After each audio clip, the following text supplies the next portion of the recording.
Hello everyone, I am Rinku Pilania and I will teach you the subject mathematics for this session. And here is our book for maths, that is Candid Interactive Mathematics by the publisher Evergreen. Now let's start our first class. Today we will start our first chapter of maths, that is rational numbers. So first of all students, we count anything by these numbers 1, 2, 3, 4, 5 and so on. So जो numbers 1 से start होते हैं उन्हें हम बोलते हैं students natural numbers. ठीक है, और अगर हम इस counting के अंदर 0 भी add कर दें तब इस collection को हम बोलते हैं whole numbers. Means अगर आपसे question पूछा जाता है tell me the smallest whole number, then you will say 0.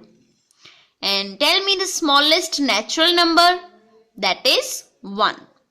Smallest natural number 1 है और smallest whole number 0. Okay. Next है students integers. कि इन अगर whole numbers में हम natural numbers के negatives भी add कर दें, means -1, -2, -3, -4, तब हम उन्हें कहते हैं integers.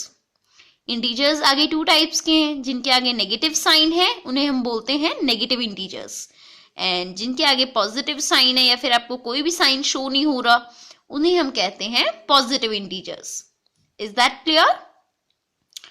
Now we come to the point, that is rational numbers. Rational numbers क्या होते हैं? कोई भी नंबर अगर p/q की फॉर्म में है, दैट मीन्स फ्रैक्शन की फॉर्म में है, a number of the form p/q, जहां पे जो इसका डिनोमिनेटर है वो कभी भी 0 नहीं होना चाहिए. Denominator can not be 0 and p and q are integers, कि ये दोनों एक इंटीजर हो सकती हैं. नेगेटिव में भी वैल्यू हो सकती है, पॉजिटिव में भी वैल्यू हो सकती है, बस 0 नहीं होनी चाहिए. 0 जो है ना वो पॉजिटिव है ना वो नेगेटिव है. फॉर एग्जाम्पल 1/2, -5/3, 2/7, ये सभी क्या है? Rational numbers. नेक्स्ट स्टूडेंट्स हम देखेंगे properties of rational numbers. First property है क्लोजर प्रॉपर्टी. क्लोजर प्रॉपर्टी का मीनिंग क्या है स्टूडेंट्स? कि अगर हम कोई भी 2 रेशनल नंबर्स को अगर ब्रैकेट में क्लोज करते हैं, फिर उनके अंदर कोई भी फंडामेंटल ऑपरेशन लगाएं, जैसे कि एडिशन, सब्ट्रैक्शन, मल्टीप्लिकेशन या डिवीजन, तो उनको सॉल्व करने पे जो आंसर आएगा वो भी हमेशा एक रेशनल नंबर ही होगा. फॉर एग्जाम्पल अगर हम 4/7 और 6/11 को ऐड करते हैं तो इनको ऐड करने पे जो एट लास्ट हमारे पास जो आंसर आएगा वो भी एक फ्रैक्शन ही होगा, वो भी एक रेशनल नंबर ही होगा. इसी प्रॉपर्टी को हम बोलते हैं क्लोजर प्रॉपर्टी. सो ये एडिशन पे भी अप्लाइड होती है, इसी तरीके से ये सब्ट्रैक्शन, मल्टीप्लिकेशन और डिवीजन के लिए भी अप्लाइड है. Is that clear? नेक्स्ट है students commutative property. Commutative property का मीनिंग है कि आप किसी भी फंडामेंटल ऑपरेशन को अल्टरनेट कर सकते हो या नहीं. जैसे a और b, ये अगर 2 रेशनल नंबर्स हैं आपके पास और आपने इनको ऐड करना है, तो क्या आप इन दोनों को किसी भी ऑर्डर में ऐड कर सकते हो? a + b कर लो, चाहे b + a कर लो, आंसर तो सेम आएगा ना. सो इसको अल्टरनेट किया जा सकता है. So addition of rational number is commutative. चाहे आप 5/3 + 8/2 कर लो, चाहे 8/2 + 5/3 कर लो, आंसर आपका एट लास्ट सेम आएगा. बट अगर हम यहाँ पे सब्ट्रैक्शन करें, subtraction of rational numbers, then हमारा आंसर सेम नहीं आता. अगर a टर्म बिगर है तो बिगर में से स्मॉलर आप माइनस करोगे तब आंसर कुछ और आएगा. लेकिन अगर आप स्मॉलर नंबर में से बिगर नंबर को माइनस करोगे तब आंसर कुछ और आएगा. सो ये जो है ये दोनों इक्वल आंसर्स नहीं हो सकते. So subtraction of rational number is not commutative. ऐसे ही आप मल्टीप्लिकेशन में से अप्लाई करोगे कम्यूटेटिव प्रॉपर्टी को. a × b कि कोई भी 2 रेशनल नंबर्स को मल्टीप्लाई करने पे जो आपका आंसर आ रहा है, क्या उनको किसी भी ऑर्डर में मल्टीप्लाई करोगे तब भी सेम आंसर आएगा. a × b is equal to b × a. चाहे आप 5 × 3 कर लो, चाहे 3 × 5 कर लो, आंसर तो 15 ही आएगा ना.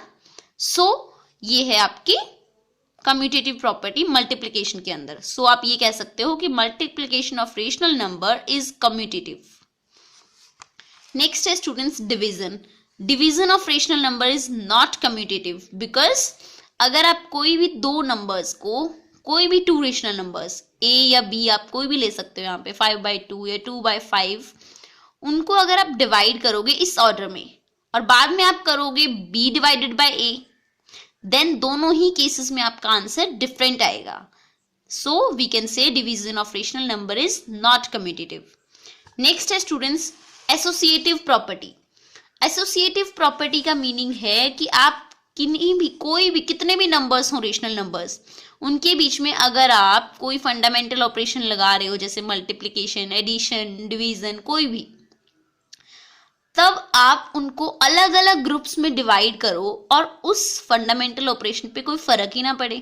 जैसे a प्लस बी प्लस सी, आपने इन तीनों रेशनल नंबर्स को ऐड करना है, बट एक बार तो हमने इन दोनों को ब्रैकेट में क्लोज कर लिया, यहाँ पे क्लोजर प्रॉपर्टी लगाई है b प्लस सी में, और दूसरे केस में आप ऐसा करके देखो कि a प्लस बी, इन दोनों को ऐड करके आप बाद में c इसके साथ ऐड कर रहे हो, तब क्या कोई डिफरेंस आता है इस केस के आंसर में और इस केस के आंसर में? क्या कोई डिफरेंस आएगा?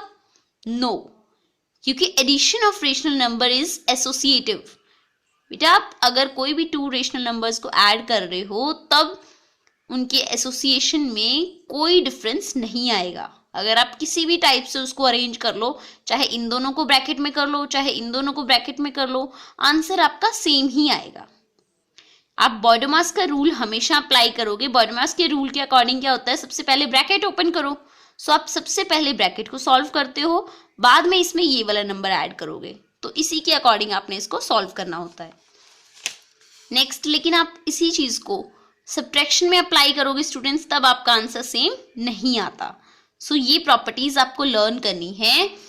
कम्यूटेटिव एंड एसोसिएटिव दोनों ही एडिशन और मल्टीप्लिकेशन के लिए अप्लाइड हैं, लेकिन सब्ट्रैक्शन एंड डिवीजन के लिए अप्लाइड नहीं है। आप इसको कोई भी एग्जाम्पल लेके ट्राई कर सकते हो। नेक्स्ट है students distributive property. Distributive property का मीनिंग है, अगर आपको कोई फ्रैक्शंस इस तरीके से दिए हों, a multiply by b plus c, then students ये जो a है ये 1/1 इन दोनों से ही मल्टीप्लाई होगा, वन टाइम इससे एंड अनदर टाइम c से। सो ये अब आपका क्या बन जाएगा, a into b plus a into c. तो हम इसको इस तरीके से सॉल्व करेंगे। ये दोनों, ये जो a है ये दोनों के साथ 1/1 मल्टीप्लाई होगा, बट साइन बीच में किसका आएगा, एडिशन का। सिमिलर रूल ही सब्ट्रैक्शन में अप्लाइड होता है। जैसे a है और ब्रैकेट में b माइनस सी है, तब ये a इन दोनों से ही मल्टीप्लाई होगा, बट बीच में साइन किसका रहेगा स्टूडेंट्स, माइनस का, बिकॉज यहाँ पे माइनस था तो यहाँ पे भी क्या आएगा, माइनस ही आएगा। नेक्स्ट है students property of zero. Zero की क्या प्रॉपर्टी है कि जीरो को आप किसी भी नंबर में ऐड कर दो, आंसर क्या आएगा, वही सेम नंबर। अगर आप a बाय b के अंदर जीरो ऐड कर रहे हो तो आपका आंसर a बाय b ही रहेगा। चाहे आप जीरो से किसी को ऐड कर दो या जीरो को किसी में ऐड कर दो, आंसर वही रहेगा आपका।